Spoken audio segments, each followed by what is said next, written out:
Welcome to The Explainer. Today, we're diving deep into the tension between the US and Venezuela. And trust me, what you're seeing in the headlines, that's just the tip of the iceberg. Let's get into what's really going on. Now, a statement like that, it definitely grabs your attention, right? But this isn't where the story really begins. The pressure has been building for months, and it's all piling on top of a really long and complicated history between these two countries. And this is way more than just tough talk. We're talking about a serious military deployment. You've got an aircraft carrier, a nuclear submarine, an assault ship, and over 15,000 troops all positioned near Venezuela. That's the most firepower the US has pointed at this region in over 30 years. So, what is really happening here? Well, the official line from the White House is that this is all about a war on drugs. But to get the full picture, you've got to look beneath the surface.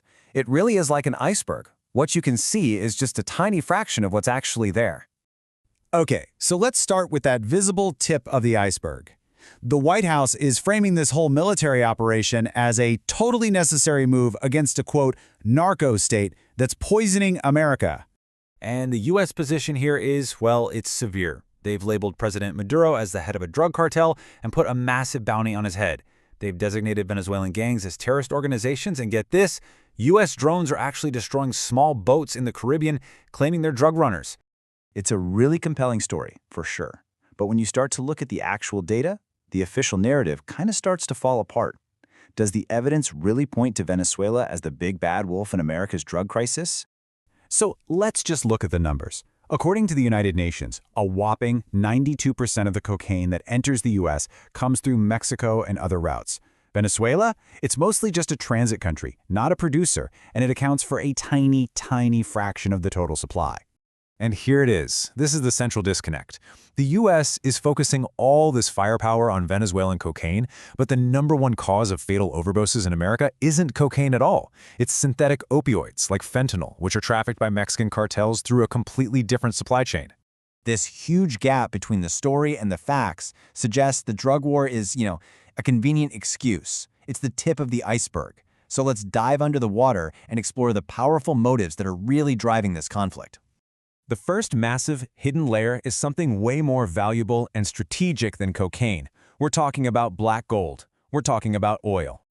And this is a truly staggering fact. Venezuela holds the #1 spot for the largest proven oil reserves on the entire planet. That's more than Saudi Arabia, more than Russia, even more than the United States itself. The story of the gas company Citgo perfectly highlights this economic battle. So Venezuela's state oil company bought the U.S. refiner so it could control its own product from the well all the way to the pump. But then U.S. sanctions cut Citgo off from Venezuelan oil and trapped all its profits inside the U.S. And now the U.S. is moving to seize Citgo's assets completely. But this is so much bigger than just one company. It's about global energy competition.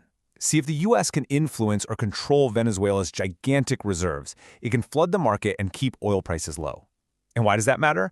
Because cheap oil makes the world switch to solar panels and electric car batteries, an industry where China is the undisputed global leader, a much slower and much less attractive process. Okay, so we've got the drug war story on top, and underneath that, a huge fight for oil. But the deepest motivation, the very bottom of the iceberg, is even bigger. It's a fight for influence over an entire continent. For 200 years, the Monroe Doctrine has been the bedrock of U.S. policy in Latin America.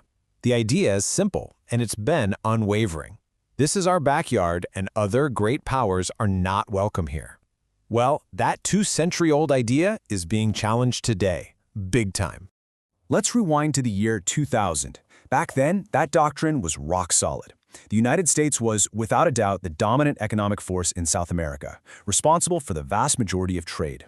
China, they were barely even on the map. Okay, now, fast forward to today. The economic map has been completely flipped on its head. In just 2 decades, China has systematically replaced the U.S. as the top trading partner for nearly every single country in South America. The Monroe Doctrine, at least when it comes to money, is in tatters. From the Pentagon's point of view, this isn't just about trade. No, this is seen as a direct strategic threat. China is now viewed as a competitor in every single domain. And Venezuela has become Beijing's and Moscow's key strategic partner, right in America's backyard. So the really crucial thing to understand is how this huge global power competition connects directly to domestic American politics. and what that means for what might happen next. A really tough stance on Venezuela plays extremely well in Florida, which is a key swing state and a new power center for the Republican Party. Why? Because of its huge, influential Hispanic population, many of whom fled socialist regimes in Cuba and Venezuela. They are powerful supporters of anti-communist foreign policy. It's really no coincidence that the key architects of this whole aggressive policy, like Senator Marco Rubio, are from Florida, where taking this hard line is a very potent political tool. So where does all this lead? Well, there are a few possible outcomes, and they range from a clean, US-led transition to just catastrophic collapse. But the most telling part is the most likely scenario, with a 55% probability. And it's not an invasion, it's a deal, where a weakened Maduro actually stays in power, but basically gives in to US demands. So the key takeaway here is that this crisis in Venezuela is way more than just some regional dispute. It's a flashpoint for some of the biggest trends shaping our world.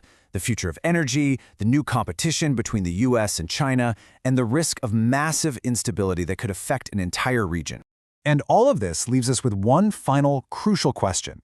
This isn't just about Venezuela anymore. It's about a new global contest playing out across an entire continent. And in this great game between Washington and Beijing, the people of Latin America might just find their futures being decided for them, not by them.